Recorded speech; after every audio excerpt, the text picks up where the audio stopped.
जय हिंद साथियों। इस वीडियो में हम लोग देखेंगे जो यूपी पुलिस का एग्ज़ाम हुआ है 30 अगस्त को और पहली पाली में। तो पहली पाली में जितना भी GK related, GS related, current affairs related question आया है उसको डिस्कस करेंगे। साथ ही साथ कोशिश ये की गई है जितना प्रूफ हो सकता है, जितना ऑथेंटिक प्रूफ हो सकता है लगा लिया जाए। ठीक है, तो चलिए देखते हैं, कुछ इनके प्रश्न देख लेते हैं और उनके आंसर देख लेते हैं कहाँ कहाँ से आए हैं। तो पहला आपसे पूछा गया था कि ग्रीन फाइनेंस किस तरह से सतत विकास का समर्थन करता है। ठीक है, ग्रीन फाइनेंस जो है कैसे सपोर्ट करता है सस्टेनेबल डेवलपमेंट को। तो इसका आंसर क्या है, ये क्या पर्यावरण के अनुकूल परियोजनाओं के लिए वित्तीय संसाधन उपलब्ध कराता है। ठीक है, तो ये आरबीआई का बुलेटिन है, यहाँ पे ग्रीन फाइनेंस के बारे में दिया है। ये क्या करता है, ये फाइनेंशियल अरेंजमेंट्स मतलब क्या करता है, वित्तीय संसाधन उपलब्ध कराता है जो भी पर्यावरण के अनुकूल परियोजनाएं हैं। ठीक है, दैट आर एनवायरमेंटली सस्टेनेबल। ठीक है, तो क्या करता है, फाइनेंशियल अरेंजमेंट्स मतलब वित्तीय सहायता, वित्तीय संसाधन, एनवायरमेंटली सस्टेनेबल मतलब पर्यावरण के अनुकूल परियोजनाओं को। ठीक है, तो इसका आंसर डी होगा, ऑप्शन डी होगा इसका सही आंसर। फिर आपसे पूछा गया था कि जीएसटी रेट कितना है वाइट गुड्स में। ठीक है, तो पहले हम लोग देखेंगे वाइट गुड्स क्या है। तो ये प्रेस इंफॉर्मेशन ब्यूरो पीआईबी की न्यूज है जिसमें ये वाइट गुड्स बता रहे हैं for manufacture and components of. तो जो हम लोग एसी एलईडी ये सब यूज़ करते हैं ये क्या होता है, ये वाइट गुड्स होता है। जो कंज्यूमर गुड्स होते हैं, हाई एंड कंज्यूमर गुड्स होते हैं, फ्रिज है, एसी है, मोटरसाइकिल है, ये सब है, तो ये सब वाइट गुड्स में आता है। वाइट गुड्स में 28% लगता है। ठीक है, ये बहुत ऑथेंटिक है, 28% लगता है। ठीक है, इसका सही आंसर होगा ए 28%। जो वाइट गुड्स पे जीएसटी लग रहा है, वाइट गुड्स पे जीएसटी, जो जीएसटी का दर है वो 28% है। ठीक है, क्योंकि यहाँ हमने आपको बताया कि वाइट गुड्स क्या क्या होता है। ये प्रेस इन्फॉर्मेशन ब्यूरो के अनुसार ये 8 जुलाई 2024 की खबर है और इसके अनुसार ये 28% यहाँ पे लग रहा है। ठीक है, consumer durable such as AC and fridge, बीड़ी बीड़ी नहीं इंक्लूड होती है, लग्जरी सीन आइटम्स इंक्लूड होते हैं, BMW सिगरेट, इन सब में 28% टैक्स लगता है।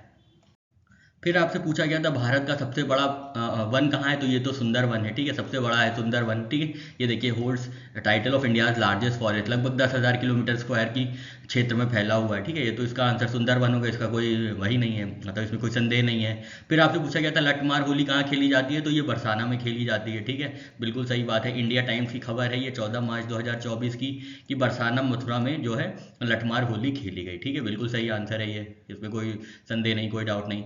उत्तर प्रदेश का पहला ट्रैफिक पार्क कहाँ खोला गया है, ये प्रयागराज में खोला गया है। दैनिक भास्कर की खबर है, प्रयागराज में यूपी का पहला चिल्ड्रेन पार्क बन के तैयार है। ठीक है, traffic park, sorry, children traffic park, ये 21 अगस्त 2024 की खबर है। ठीक है, उसके बाद आपसे पूछा गया था प्रधानमंत्री जन धन योजना कब लॉन्च हुई थी। तो इसका सही आंसर है 28 अगस्त 2014, क्योंकि अभी 2 दिन पहले ही ये खबर आई थी कि 10 साल पूरे हो गए हैं। ठीक है, 10 साल पूरे हो गए, ये न्यूज़ 18 की खबर थी। तो ये जन धन योजना जो लॉन्च हुई थी 28 अगस्त 2014 को लॉन्च हुई थी।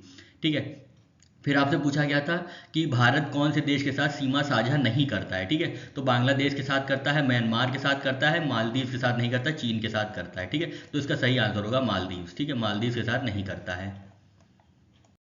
फिर आपसे पूछा गया था, प्रश्न पूछा गया था किस युद्ध से भारत में ब्रिटिश औपनिवेशिक शासन शुरू हुआ था। ठीक है, औपनिवेशिक शासन ब्रिटिश का कब से शुरू हुआ था। तो ये बैटल ऑफ प्लासी से शुरू हुआ था 1757, जो जिसकी डेट है। ठीक है, जिसका जिसका सन है 1757। उसके बाद बैटल ऑफ बक्सर हुआ था 1764 में, बैटल ऑफ वैंडी वॉश हुआ था 1760 में, और पानीपत जो बैटल है बाबर वाला वो 1526 में हुआ था। तो इसमें ब्रिटिश औपनिवेशिक शासन की शुरुआत का कोई मतलब ही नहीं है। ठीक है, तो इसका सही आंसर होगा बैटल ऑफ प्लासी, 1757 का युद्ध है। ठीक है, ईयर याद रखते जाइएगा, हो सकता है आपसे दूसरी पाली या कल वाले एग्जाम में आपसे पूछ ले। फिर आपसे पूछा था शहरीकरण का एक महत्वपूर्ण पर्यावरण प्रभाव क्या है। तो शहरीकरण का सबसे महत्वपूर्ण पर्यावरणीय प्रभाव क्या है कि इसमें उच्च कार्बन उत्सर्जन है। ठीक है, शहरीकरण हो गया, बहुत सारी फैक्ट्रीज आ गई, बहुत लोगों के पास कार हो गई, बहुत लोगों के पास मोटरसाइकिल हो गई, जिसकी वजह से हाई कार्बन एमिशंस हो गए। ठीक है, तो उच्च कार्बन उत्सर्जन जो है शहरीकरण का एक महत्वपूर्ण पर्यावरणीय प्रभाव है। ठीक है, एनवायरमेंटल इम्पैक्ट ऑफ अर्बनाइजेशन। इसके बाद आपसे पूछा गया था रैंसम वेयर शब्द का अर्थ क्या है। तो आप अगर आपको हल्का सा भी, थोड़ा सा भी अगर आप वो लगाते, दिमाग लगाते और यहाँ देख लेते, डिमांड्स आर रैंसम, इंग्लिश वाले में देख लेते तो आपको समझ में आता था, डी आंसर सही है। ऐसा सॉफ्टवेयर है जो फाइलों को एनक्रिप्ट करता है और फिरौती की मांग करता है, ठीक है। तो यहाँ पे देखिए रैंसम दिया ही हुआ है ऑप्शन में अगर इंग्लिश ऑप्शन में देखें आप तो रैंसम दिया हुआ है, तो इसका सही आंसर ऑप्शन डी है, ठीक है। फिर आपसे पूछा गया था सदगति पुस्तक किसकी है, तो ये हरि प्रेमचंद्र की है, ठीक है। प्रेमचंद की किताब है सदगति, ये देखिए सदगति प्रेमचंद, ठीक है। रैंसमवेयर के बारे में ये लिखा हुआ है। फिर आपसे प्रश्न पूछा गया था कि किस पूर्व प्रधानमंत्री को भारत रत्न नहीं मिला था, ठीक है। पीवी नरसिम्हा राव को मिला है, इसी बार मिला है। चरण सिंह साहब को मिला था, लाल बहादुर शास्त्री जी को मिला था। मनमोहन सिंह साहब को अभी तक क्या ये कौन सा भारत रत्न नहीं मिला है, ठीक है। मनमोहन सिंह साहब को भी भारत रत्न नहीं मिला है। उसके बाद आपसे पूछा गया था प्रथम जनगणना, तो ये तो लॉर्ड मायो हिस्ट्री का क्वेश्चन है, लॉर्ड मायो उसका सही आंसर है, ठीक है। उसके बाद आपसे पूछा गया था किसका अर्थ है किसी अन्य व्यक्ति की वेबसाइट पर बलपूर्वक नियंत्रण स्थापित करना, ठीक है। तो ये क्या है, ब्राउजर हाईजैकर या इसको कहते हैं वेब हाईजैकिंग, ठीक है। वेब हाईजैकिंग, वेब जब हाईजैक हो जाता है तब किसी अन्य व्यक्ति की वेबसाइट पर बलपूर्वक नियंत्रण हो जाता है, ठीक है। Taking forceful control of another person website, तो ये वेब हैकिंग, ठीक है। वेब हाईजैकिंग, ये बिल्कुल सही आंसर है इसका। और फिर आपसे पूछा गया था भारत और बांग्लादेश के बीच किस नदी के कारण विवाद उत्पन्न हुआ है, तो तीस्ता नदी के कारण विवाद उत्पन्न हुआ है, ना कि ब्रह्मपुत्रा नदी के कारण, ठीक है। ये देखिए ये centre for land warfare studies, ये गवर्नमेंट की ऑर्गेनाइजेशन है, इन्होंने बताया है Teesta dispute India Bangladesh relations, ठीक है। तो तीस्ता डिस्प्यूट जो है, तीस्ता विवाद जो है भारत और बांग्लादेश के बीच है, ना कि ब्रह्मपुत्रा, ठीक है। तीस्ता विवाद है, तीस्ता एक नदी है जो जाके मिल जाती है ब्रह्मपुत्रा में, ठीक है। तो इसका आंसर तीस्ता होगा। फिर आपसे पूछा गया था कि प्रथम विश्व युद्ध की शुरुआत कब हुई थी, तो ये देखिए हिस्ट्री बहुत बड़ी वेबसाइट है, वहाँ पे पता चला कि 1914 में शुरू हुआ, 1918 में खत्म हुआ, तो इसका सही आंसर 1914 ऑप्शन डी होगा। इसके बाद आपसे पूछा गया हड़प्पन सिविलाइजेशन को किस और नाम से जाना जाता है, तो ये ई ज्ञान कोश मतलब एनसीईआरटी की वेबसाइट पर दिया हुआ है कि हड़प्पन सिविलाइजेशन को इंडस वैली सिविलाइजेशन के नाम से जाना जाता है, सिंधु घाटी सभ्यता के नाम से जाना जाता है, इसमें तो कोई संदेह नहीं होना चाहिए। फिर आपसे पूछा गया था भारत में जीएसटी के जनक कौन है, तो जीएसटी के जनक है अटल बिहारी वाजपेयी जी, ठीक है। ये देखिए यहाँ क्लियर टाइप बहुत इंपॉर्टेंट वेबसाइट है, ये बताती है father of GST is Atal Bihari Vajpayee, ठीक है। तो स्वर्गीय अटल बिहारी वाजपेयी जी जो कि भारत के बेहतरीन कवि थे और उससे बेहतरीन राजनेता थे, वो थे हमारे फादर ऑफ जीएसटी, ठीक है। याद रखिएगा वो जीएसटी के जनक है अटल बिहारी वाजपेयी जी। फिर आपसे पूछा गया था कि किस सोशल मीडिया प्लेटफॉर्म ने इंस्टाग्राम स्टोरीज और स्नैपचैट स्नैप्स के समान फ्लीट्स की अवधारणा पेश की है, ठीक है। तो फ्लीट्स किसका कॉन्सेप्ट है, तो फ्लीट्स ट्विटर का कॉन्सेप्ट है, ठीक है।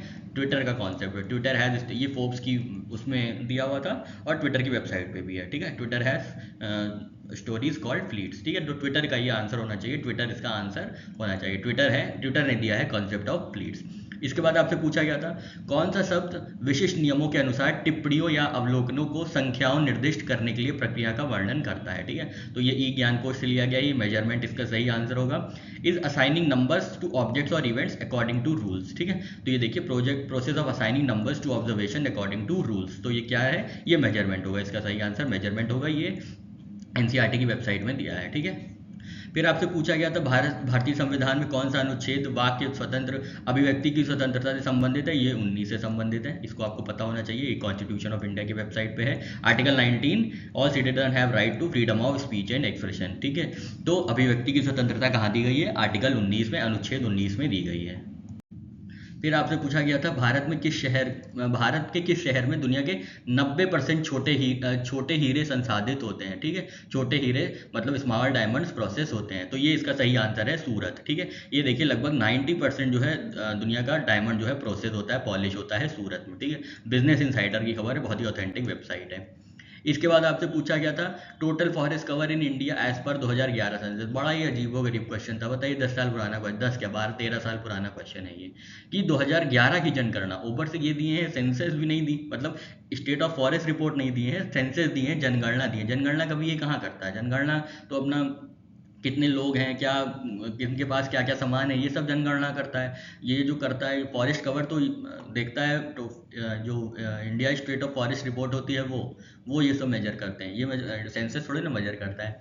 खैर ये आंसर हमको लगता है डिस्प्यूटेड होना चाहिए, इस पर इसका सही आंसर है 21.05, ठीक है। तो ये India state of forest report आई थी 2011 में, जिसके अनुसार 21.05 जो है भारत में क्या था, भारत में कुल वन आवरण था। ठीक है, भारत का कुल वन आवरण 2011 की रिपोर्ट के अनुसार 21.05% था। ठीक है, इसके बाद आपसे पूछा गया है कौन सा प्राचीन भारतीय ग्रंथ संगीत, नृत्य और नाटक पर विस्तृत लेख के लिए जाना जाता है। तो इसका नाम है नाट्य शास्त्र। बहुत आसान है, नाम से ही पता चल जाएगा, नाटक नृत्य सब नाट्य शास्त्र। ठीक है, इसका सही आंसर है नाट्य शास्त्र। तो नाट्य शास्त्र classic Indian Sanskrit theatre dance drama. ठीक है, डांस ड्रामा थिएटर ये सब नाट्य शास्त्र में दिया हुआ है। इसके बाद आपसे पूछा गया IBRD क्या है।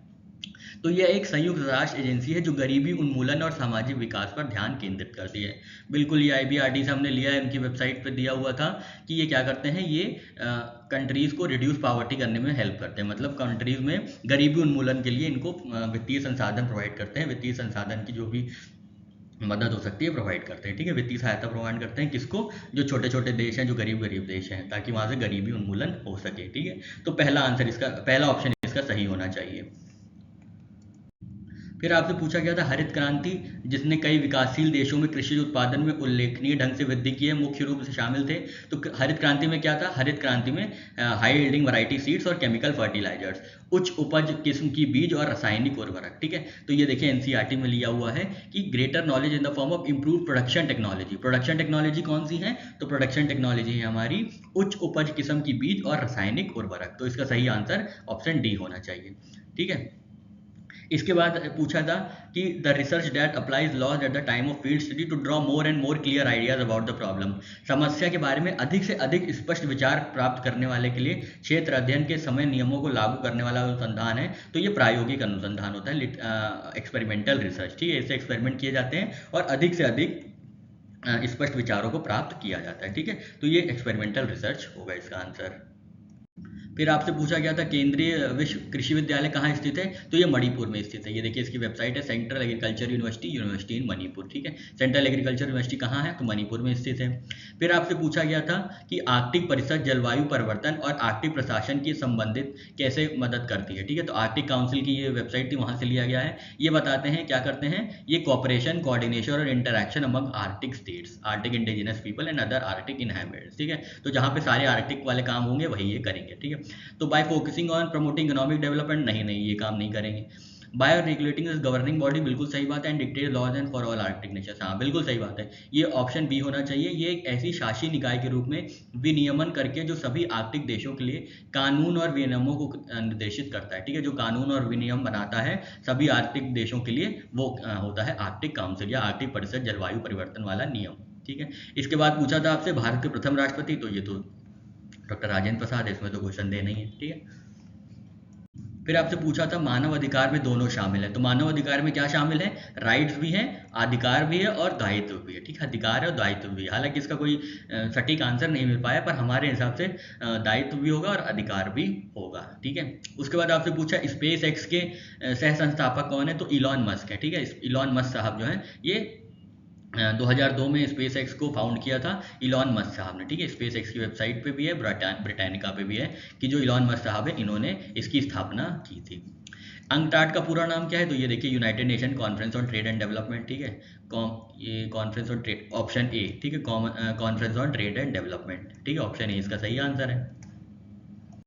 फिर आपसे पूछा गया था किसने सुझाव दिया था कि हर किसी का एक विशिष्ट रक्त समूह होता है। तो रक्त समूह के लिए नोबेल प्राइज मिला था कार्ल लाइनस्टाइनर को। ठीक है, कार्ल लाइनस्टाइनर साहब को ये मिला था कि everyone has a specific blood group, और इस काम के लिए इनको नोबेल प्राइज भी मिला था। ये नोबेल प्राइज की वेबसाइट है, यहाँ पे दिया हुआ है कि कॉन्ट्रीब्यूशंस टू क्या, हु डिस्कवर्ड ब्लड ग्रुप्स। ठीक है, तो ये ब्लड ग्रुप्स बता के, निकाल के, ब्लड ग्रुप्स को डिस्कवर करके, ब्लड ग्रुप्स की खोज करके, जो हमारे रक्त से रिलेटेड ग्रुप होते हैं A B O, ठीक है, ये सारे जो ग्रुप होते हैं उनके बारे में बता के इनको नोबेल प्राइज मिला था। कार्ल लाइनस्टाइनर नाम इनका सही है और इनका आंसर ही सही है। ठीक है, फिर आपसे पूछा है सोफिया किस देश की राजधानी है। तो सोफिया बुल्गारिया की राजधानी है। देखिए Bulgaria, capital largest city of Bulgaria, Sofia is the capital of and largest city of Bulgaria. ठीक है, इसमें कोई संदेह नहीं। उसके बाद आपसे पूछा था भारतीय संविधान का कौन सा अनुच्छेद राष्ट्रपति के क्षमादान देने की शक्ति से संबंधित है। ठीक है, तो समाधान से संबंधित है आर्टिकल 72, अनुच्छेद 72 जो है power of president to grant pardons. ठीक है, कॉन्स्टिट्यूशन ऑफ इंडिया की वेबसाइट है, बहुत ही ऑथेंटिक है। तो आर्टिकल 72 इसका सही आंसर है। ठीक है, आर्टिकल 72 इसका सही आंसर है, जहाँ पे राष्ट्रपति जी को क्या होता है, क्षमादान देने की शक्ति होती है अनुच्छेद 72 में। ठीक है, उसके बाद पूछा आपसे कि सहकारी समिति का प्रथम प्राथमिक उद्देश्य क्या है। तो ये मिनिस्ट्री ऑफ कॉर्पोरेशन से लिया गया है, जो अभी हाल ही में बनी थी। तो इन्होंने बताया है कि क्या करना होता है, सर्व द मेंबर्स, ठीक है, मेंबर्स को सर्व करना होता है, ठीक है, ओपन एंड वॉलेंटरी मेंबरशिप। तो ये हमारे हिसाब से इसका सही आंसर होना चाहिए ए, सर्व द मेंबर्स, ठीक है। इसके बाद आपसे पूछा है कि कौन सा संस्था जिम्मेदार है साइबर सुरक्षा के लिए। तो साइबर सुरक्षा के लिए CERT इन है, ये गवर्नमेंट की वेबसाइट है, यहाँ पे दिया हुआ है साइबर सिक्योरिटी इंसिडेंट्स, ठीक है। साइबर सिक्योरिटी इंसिडेंट्स के लिए ये जिम्मेदार है CERT, ठीक है, याद रखिएगा CERT।